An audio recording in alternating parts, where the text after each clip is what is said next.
അസ്സലാമലൈക്കും എല്ലാവർക്കും എൻ്റെ നമസ്കാരം. കുറച്ച് ദിവസമായല്ലോ നമ്മൾ വീഡിയോസുമായിട്ട് കണ്ടിട്ട്. അതെന്താണെന്ന് വെച്ചാൽ കൊറോണ കാലത്ത് റെസിപ്പിയേക്കാൾ അധികം നമുക്ക് ആവശ്യമായിരുന്നത് ആരോഗ്യ വിവരങ്ങളും സർക്കാർ നിർദ്ദേശങ്ങളുമായിരുന്നു. അതാണ് കുറച്ച് സമയം റെസിപ്പി ചെയ്യാതിരുന്നത്. ഇപ്പോൾ റമദാൻ വരികയല്ലേ. റമദാൻ മാസവും ഡയറ്റും ഒരുപാട് റിസൾട്ട്സ് തരുന്നുണ്ട്. അവ നിങ്ങളോട് ഷെയർ ചെയ്യാനാണ് ഈ വീഡിയോ. കൂടെ തുടക്കക്കാർക്ക് അറിയാൻ വേണ്ടി കുറച്ച് സാമ്പിൾ മെനുകളും ഉണ്ട്. അപ്പോൾ എല്ലാവർക്കും പുതിയൊരു വീഡിയോയിലേക്ക് സ്വാഗതം. റമദാനിന് ഡയറ്റിൽ ഒരുപാട് ഗുണങ്ങളുണ്ട്. അവയിൽ ചിലത് ഞാൻ പറയാം. ഫാറ്റ് റിവേഴ്സ് സ്പീഡപ്പ് ആക്കുന്നു, പെട്ടെന്ന് കീറ്റോസിലെത്താൻ സഹായിക്കുന്നു. സാധാരണ 3 മാസം കൊണ്ട് കിട്ടുന്ന റിസൾട്ട് ഈ 1 മാസം കൊണ്ട് നേടാം. ഷുഗർ, BP ഇവയൊക്കെ ഉള്ളവർക്ക് നല്ല റിസൾട്ട് ഈ നോമ്പ് കാലം കൊണ്ട് കൈവരിക്കാം. പെട്ടെന്ന് നോർമൽ ലെവലിലേക്ക് എത്താൻ സഹായിക്കും.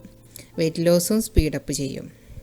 സാധാ ഡയറ്റിൽ നോമ്പ് തുറന്നു കഴിഞ്ഞാൽ ക്ഷീണം, ഉറക്കം എന്നിവയൊക്കെ ഉണ്ടാവും. എന്നാൽ ഡയറ്റിൽ നോമ്പ് തുറന്നു കഴിഞ്ഞാൽ അങ്ങനെ ഒരു പ്രശ്നമേ ഇല്ല. നല്ല എനർജിയും കൂടെ തറാവി നിസ്കരിക്കാനൊക്കെ ഒരു എക്സ്ട്രാ എനർജി ഫീൽ ചെയ്യും. സോ ട്രൈ ചെയ്യൂ. വേറൊരു കാര്യം പറയാനുള്ളത്, ചില വിഷമതകൾ വരാൻ ചാൻസ് ഉണ്ട്. അതായത് തുടക്കക്കാർക്കാണ് കേട്ടോ. തലയ്ക്ക് മരവിപ്പ്, തലയിറക്കം, ക്ഷീണം അങ്ങനെ. ഇവ ഒഴിവാക്കാൻ വേണ്ടിയിട്ട് മഗ്‌രിബ് മുതൽ ഫജ്ർ വരെയുള്ള സമയത്ത് പരമാവധി വെള്ളം കഴിക്കണം. 2 ലിറ്ററിന് മുകളിൽ. അതിൽ ബട്ടർ കോഫി 2 നേരം, പിന്നെ ഉപ്പിട്ട നാരങ്ങ വെള്ളം 3 ഗ്ലാസ്സെങ്കിലും പല നേരങ്ങളിലായിട്ട് കഴിക്കണം. പിന്നെ സാധാ വെള്ളവും കട്ടൻ ചായ, കട്ടൻ കാപ്പിയൊക്കെ കഴിക്കാം. ഡയറ്റ് മനസ്സിലാക്കിയിട്ട് മാത്രമേ എടുക്കാവൂ കേട്ടോ. പിന്നെ നിങ്ങളിൽ ഫീഡിങ് മദർ ഉണ്ടെങ്കിൽ, കുട്ടിക്ക് വേറെ ഭക്ഷണമൊന്നും കൊടുക്കാൻ തുടങ്ങിയിട്ടില്ലെങ്കിൽ നോമ്പെടുക്കരുത്. കുഞ്ഞിന് പാൽ കിട്ടാൻ സഹായിക്കുക നാം കഴിക്കുന്ന വെള്ളത്തിൽ നിന്നാണ്. അത് മുടക്കരുത്, പ്രത്യേകം ശ്രദ്ധിക്കുക. തടി കുറക്കാൻ ഇനിയും സമയമുണ്ടല്ലോ. പിന്നെ BP, ഷുഗർ, മറ്റു മരുന്ന് കഴിക്കുന്നവരാണെങ്കിൽ അത്താഴത്തിന് മുന്നേ കഴിച്ചിരിക്കണം. പിന്നെ ഇപ്പോൾ കോവിഡ് കാലമാണ്. സാധനങ്ങൾ കിട്ടാൻ ക്ഷാമം ഉണ്ടാകും. അപ്പോൾ കിട്ടുന്നവ കൊണ്ട് മാക്സിമം ഡയറ്റിൽ തുടരുക. എങ്ങാനും ബട്ടർ, മുട്ട എന്നിവ കിട്ടിയില്ല എങ്കിൽ ചോറ് 1-2 കപ്പ് കഴിക്കാം. ബാക്കി സമയങ്ങളിൽ പച്ചക്കറികൾ, ഇലക്കറികൾ, മീൻ, മാംസം എന്നിവയാകാം. എന്നും സൂര്യവെളിച്ചം കൊള്ളുക, അതായത് പോക്കുവെയിൽ കേട്ടോ. പിന്നെ 30 മിനിറ്റെങ്കിലും വ്യായാമം ചെയ്യുക, അല്ലെങ്കിൽ നടക്കുക. വീട്ടിലിരുന്നു കൊണ്ടുള്ള എക്സസൈസ് തന്നെ ചെയ്യുക.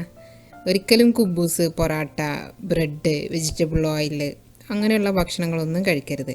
പിന്നെ പഞ്ചസാരയും ബേക്കറി, പാക്കറ്റ്, ജങ്ക് ഫുഡ് എന്നിവയിലേക്ക് ഒരിക്കലും പോകരുത്. ഡയറ്റ് ചെയ്യാത്തവരും ഈ ഭക്ഷണങ്ങൾ ഒഴിവാക്കണം. സമയത്തിന് ഉറങ്ങണം, സ്ട്രെസ് ഒഴിവാക്കണം. അപ്പോൾ പേടി വേണ്ട, ശ്രദ്ധ ഉണ്ടായാലും മതി. ദൈവം സഹായിച്ചിട്ട് എല്ലാ ബുദ്ധിമുട്ടുകളിൽ നിന്നും നമുക്ക് കാവലാവട്ടെ. നമ്മൾ ജീവിതത്തിൽ ഒരുപാട് പ്രയാസങ്ങൾ അനുഭവിച്ചവരാണ്. അതുപോലെ ഈ കൊറോണ കാലവും അതിജീവിക്കും. അപ്പോൾ ഇനി ഈ വർഷത്തെ ഡയറ്റിൽ തുടക്കക്കാരായിട്ടുള്ള ആൾക്കാർക്ക് വേണ്ടിയിട്ട് കുറച്ച് സാമ്പിൾ മെനു ആണ് പറയുന്നത് കേട്ടോ. ഇവിടെ ഞാൻ ഒരു ഈത്തപ്പഴവും കുറച്ച് ബദാം എടുത്തിട്ടുണ്ട്. പിന്നെ 1 ഗ്ലാസ് വെള്ളം, സംസം ഉണ്ടെങ്കിൽ അതെടുക്കാം. പിന്നെ ഇത് നമുക്ക് അലൗഡ് ആയിട്ടുള്ള ജ്യൂസാണ്. സ്ട്രോബെറിയും ലബാനും ഉപയോഗിച്ചിട്ട് അല്പം ഉപ്പിട്ട ജ്യൂസാണ് കേട്ടോ. പിന്നെ ഇവിടെ മെയിൻ ഫുഡായിട്ട് എടുത്തിട്ടുള്ളത് ഉമ്മാൻ്റെ സ്പെഷ്യൽ മുട്ടക്കറിയാണ്.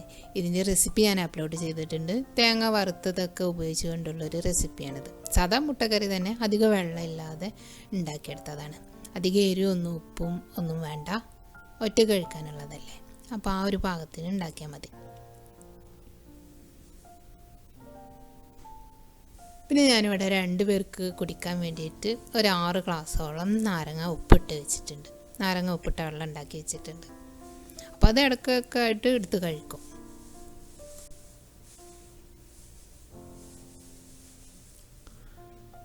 പിന്നെ എല്ലാ ദിവസവും 3 ലിറ്ററെങ്കിലും വെള്ളം കുടിക്കണം. അതിൽ 2 ബട്ടർ കോഫിയും ഉപ്പിട്ട നാരങ്ങ വെള്ളവും കട്ടൻ ചായ, കട്ടൻ കാപ്പി, പിന്നെ ചൈനീസ് ടീ ഒക്കെ ഉണ്ടാക്കി കഴിക്കാം. ഇവിടെ ഇപ്പോൾ ഞാനിവിടെ കുറച്ച് ചൈനീസ് ടീ വെച്ചിട്ടുണ്ട്. ഒരു ദിവസം 2 ഗ്ലാസ് വരെ ചൈനീസ് ടീ കുടിക്കാം കേട്ടോ. ചില ആളുകൾക്ക് കൂടുതൽ ചൈനീസ് ടീ കഴിച്ചാൽ ഒരു തലക്കൊരു മരവിപ്പ് പോലെ അങ്ങനെ ചില പ്രശ്നം കാണാറുണ്ട്. അപ്പോൾ 1-2 ഗ്ലാസ്സിൽ ഒതുക്കണം. പിന്നെ ഇവിടെ ഞാൻ സൗറിന് വേണ്ടി എടുത്തിട്ടുള്ളത് കുറച്ച് ബീഫ് ഫ്രൈയും ബട്ടർ കോഫിയാണ്. സാധാരണ നമ്മൾ ബീഫ് വാങ്ങിയിരുന്ന സമയത്താണെങ്കിൽ അതിനകത്ത് ഫാറ്റൊക്കെ ഒഴിവാക്കിയിട്ടായിരുന്നു വാങ്ങിയത്. പക്ഷേ ഡയറ്റിൽ വന്ന ശേഷമാണ് അതിനകത്ത് ഫാറ്റിലാണ് നമുക്ക് കാര്യം എന്ന് മനസ്സിലായത്. ഇപ്പം ബീഫ് വാങ്ങുമ്പം അതിനകത്തൊരു 200-250 ഗ്രാമെങ്കിലും ഫാറ്റ് കൂടി ആഡ് ചെയ്തിട്ടാണ് ഉണ്ടാക്കാറ്.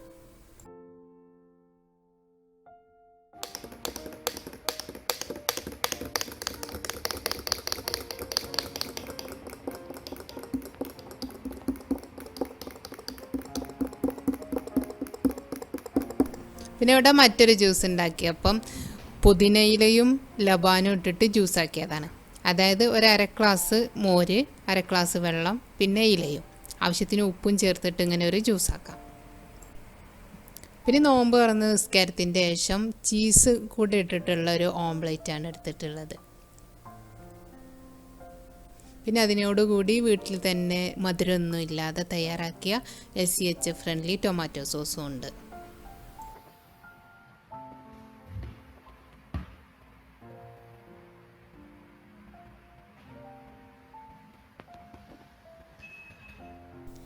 എനിക്കിവിടെ കിട്ടിയിട്ടുള്ളത് കുഞ്ഞമത്തിയാണ്. നല്ല പുതിയ ഫ്രഷ് മീനാണ്. അപ്പോൾ നമ്മൾ ഡയറ്റ് ചെയ്യുമ്പോൾ മീൻ ചെറുതോ വലുതോ എന്നത് വിഷയമല്ല, അതിൽ കിട്ടുന്ന പ്രോട്ടീനിലാണ് കാര്യം. അപ്പം ഏത് തരം മീനായാലും നമുക്കത് ഡയറ്റിൽ പ്രോട്ടീന് വേണ്ടിയിട്ട് ഉപയോഗിക്കാവുന്നതാണ്.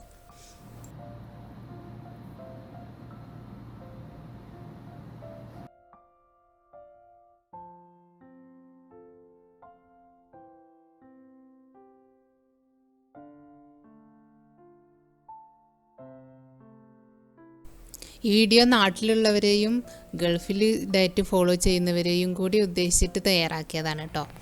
അതുകൊണ്ട് തന്നെ കിട്ടുകയാണെങ്കിൽ ചില ദിവസം നമുക്ക് ഇതുപോലെ ഒരു അര കഷ്ണം ഗ്രേപ്പ് ഫ്രൂട്ടും 2 കഷ്ണം അവക്കാഡോയും ഒക്കെ എടുത്തിട്ട് നോമ്പ് തുറക്കാം.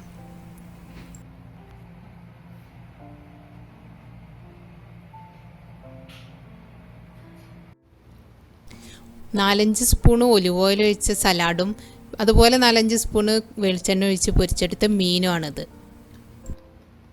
ഏകദേശം ഒരു സ്പൂണിൽ നിന്ന് 14 ഗ്രാമോളം ഫാറ്റ് കിട്ടുന്നുണ്ട്.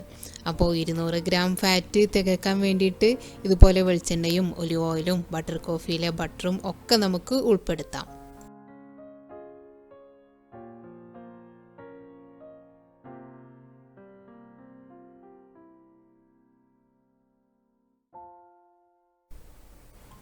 പിന്നെ ഇത് ബ്രൊക്കോളിയും കാപ്സിക്കനും ഒക്കെ ഇട്ടിട്ട് മുകളിൽ ഒരു 2-3 കോഴിമുട്ട പൊട്ടിച്ചൊഴിച്ചിട്ട് ഉണ്ടാക്കിയൊരു റെസിപ്പിയാണ്. അപ്പോൾ നമ്മുടെ കയ്യിൽ കിട്ടുന്ന കോളിഫ്ലവറും കാപ്സിക്കവും വെച്ചിട്ടും ഇങ്ങനെ ഉണ്ടാക്കി നോക്കാം. പിന്നെ അതിലേക്കൊരു സോസിനായിട്ട് ഞാൻ യോഗട്ടും കുക്കുംബറും പച്ചമുളകും ചേർത്തിട്ടൊരു ഡിപ്പാണ് തയ്യാറാക്കിയിട്ടുള്ളത്. ഇത് രണ്ടും കൂടെ മിക്സ് ചെയ്ത് കഴിക്കാൻ ടേസ്റ്റാണ്.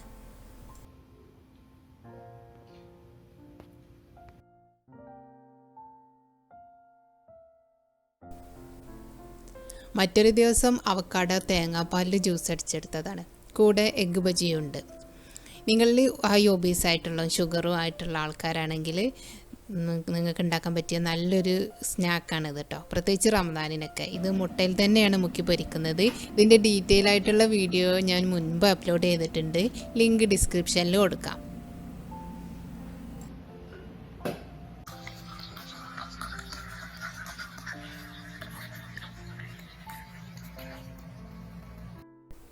ഇതിൽ അത്താഴത്തിന് വേണ്ടിയിട്ട് വലിയ നെയ്യുള്ള മത്തി ബേക്ക് ചെയ്തെടുത്തതാണ്.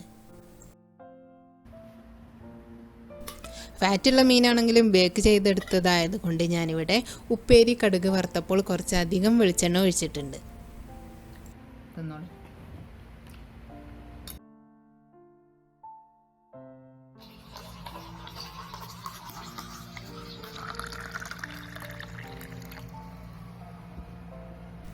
അല്പം കട്ടി വെച്ച ഇളനീര് തേങ്ങാപ്പാലിലോ ബദാം പാലിലോ നമുക്ക് ജ്യൂസാക്കി എടുക്കാം. ടേസ്റ്റിന് വേണ്ടിയിട്ട് അല്പം ഏലക്കായ ഇടാം.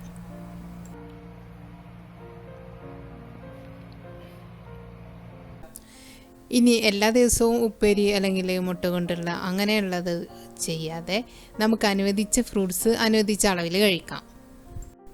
നാട്ടിൽ സുലഭമായിട്ട് ഇളനീര് കിട്ടും.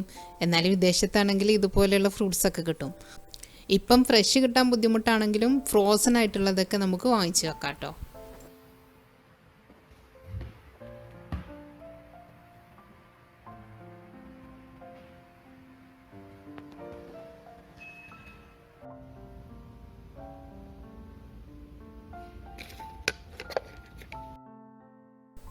ഇവിടെ ഞാൻ പൊടിച്ചെടുത്ത കോളിഫ്ലവറിനെ നെയ്ച്ചോറ് ടേസ്റ്റിൽ ഉണ്ടാക്കിയിരിക്കുകയാണ്. കൂടെ ബീഫ് കറിയും ഉണ്ട്.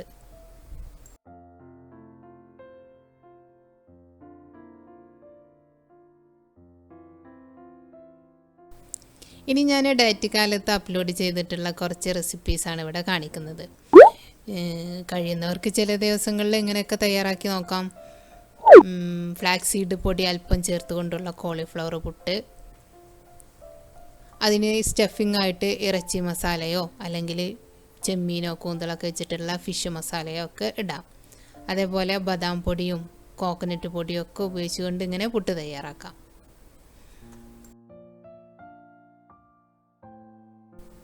പിന്നെ ഇത് ചീസ് ദോശക്കകത്ത് ബ്രൊക്കോളി മസാല വെച്ചിട്ടുള്ളൊരു സാൻഡ്വിച്ചാണ്.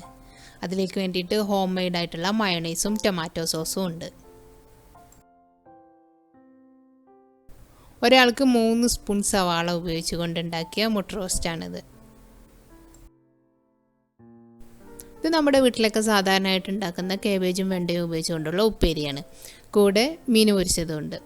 ഞങ്ങളിങ്ങനെ കടുക് വറുത്തുണ്ടാക്കുന്ന വെജിറ്റബിൾസിന് ഉപ്പേരി എന്നാണ് പറയട്ടാ. പിന്നെ ചില ദിവസം മിക്സഡ് നട്ട്സാണ് ഞാൻ എടുത്തിട്ടുള്ളത്. ഒന്നും അധികം ഇല്ല. കാശു ആണെങ്കിലും പിസ്ത ആണെങ്കിലും മത്തൻകുരു ആണെങ്കിലും ഒക്കെ കുറേശ്ശേ ഉള്ളൂ. പിന്നെ കൂടെ സംഭാരവും. ചില ആളുകൾക്ക് നോമ്പ് തുറന്ന ഉടനെയോ ഭക്ഷണത്തിനോട് കൂടെയോ നാരങ്ങ വെള്ളം കഴിച്ചാൽ ലൂസ് മോഷൻ വന്ന് കാണാറുണ്ട്. ഈ ഓംലെറ്റിലേക്ക് ഞാൻ എടുത്തിട്ടുള്ളത് ഉള്ളിപ്പൂത്തണ്ടാണ്. അതിന് പകരം നിങ്ങൾക്ക് സ്പ്രിംഗ് ഓണിയനോ മുരിങ്ങയിലയോ സ്പിനാച്ചോ ഒക്കെ ഉപയോഗിക്കാം. പിന്നെ എടുത്തിട്ടുള്ളത് കോളിഫ്ലവർ മെഴുക്ക് പുരട്ടിയാണ്. അതിലേക്ക് ഒരു ടേസ്റ്റിന് വേണ്ടിയിട്ട് നമുക്ക് തൈരോ അല്ലെങ്കിൽ പുതിനയില ചമ്മന്തിയോ ഒക്കെ മിക്സ് ചെയ്ത് കഴിക്കാം. പിന്നെ ചെരങ്ങാപ്പേരിയിലേക്ക് മീൻ കൂട്ടാൻ മിക്സ് ചെയ്തുകൊണ്ട് കഴിക്കാം. പിന്നെ നോമ്പ് തുറക്കുമ്പം എന്തെങ്കിലും ജ്യൂസ് കഴിക്കുക എന്നുള്ളൊരു ശീലം ഉണ്ടല്ലോ. അതിന് വേണ്ടിയിട്ട് മോരിൽ മല്ലിയിലയോ പുതിനയിലയോ നെല്ലിക്കയോ ഇഞ്ചിയോ ഒക്കെ ജ്യൂസ് അടിച്ചെടുക്കാം. ഫ്രോസൺ ആയിട്ടുള്ള ഫ്രൂട്ട്സും ഉപയോഗിക്കാം കേട്ടോ. പിന്നെ തേങ്ങാപ്പാൽ തന്നെ 2 ഏലക്കായ ഇട്ടിട്ട് ജ്യൂസ് അടിച്ച് കഴിക്കാൻ നല്ല ടേസ്റ്റാണ്. പിന്നെ കീറ്റോ ഫ്രൂട്ട്സ് കിട്ടും എന്നുള്ളവർക്ക് നമുക്ക് അനുവദിച്ച അളവിൽ മിൽക്ക് ഷേക്ക് ഉണ്ടാക്കാം. അത് തേങ്ങാപ്പാലിലോ ബദാം പാലിലോ വേണം തയ്യാറാക്കാൻ. പശുവും പാൽ നമുക്കധികം ഉപയോഗിക്കാൻ പറ്റില്ല. മാക്സിമം ഒരു 50 ml ഒക്കെ ഒരു ദിവസം കഴിക്കാവൂ. നമ്മൾ ബട്ടർ കോഫി ഉണ്ടാക്കുമ്പം അതിനകത്തേക്ക് 2 ടീസ്പൂൺ വെളിച്ചെണ്ണ കൂടി ചേർക്കുകയാണെങ്കിൽ അത് ബുള്ളറ്റ് പ്രൂഫ് കോഫിയായി.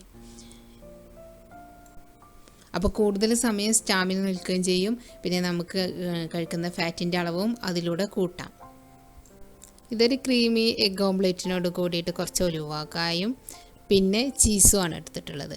നിങ്ങൾക്ക് മോസറല്ല ചീസോ ചീസ് സ്ലൈസോ ചെഡ്ഡാർ ഒക്കെ എടുക്കാം. കൂടാതെ തേങ്ങ ഉണ്ടെങ്കിൽ തേങ്ങയുടെ കഷ്ണമോ കൊപ്പരയുടെ കഷ്ണമൊക്കെ കഴിക്കാം. പിന്നെ എല്ലാവരും കൂടുതൽ സമയം ഇബാദത്തിന് വേണ്ടി മാറ്റിവെക്കുക. നിങ്ങളുടെ ദുആയിൽ എന്നെയും കുടുംബത്തെയും ഉൾപ്പെടുത്തുക. റമദാനിലെ പ്രത്യേക ഗുണങ്ങളും പിന്നെ തുടക്കക്കാരായ ആൾക്കാർക്ക് വേണ്ടിയിട്ടുള്ള ഈ സാമ്പിൾ മെനുകളും എല്ലാം നിങ്ങൾക്ക് ഇഷ്ടമായിട്ടുണ്ടാകുമെന്ന് കരുതുന്നു. ഇതുവരെ സപ്പോർട്ട് ചെയ്തവർക്കൊക്കെ ഒരുപാട് നന്ദി.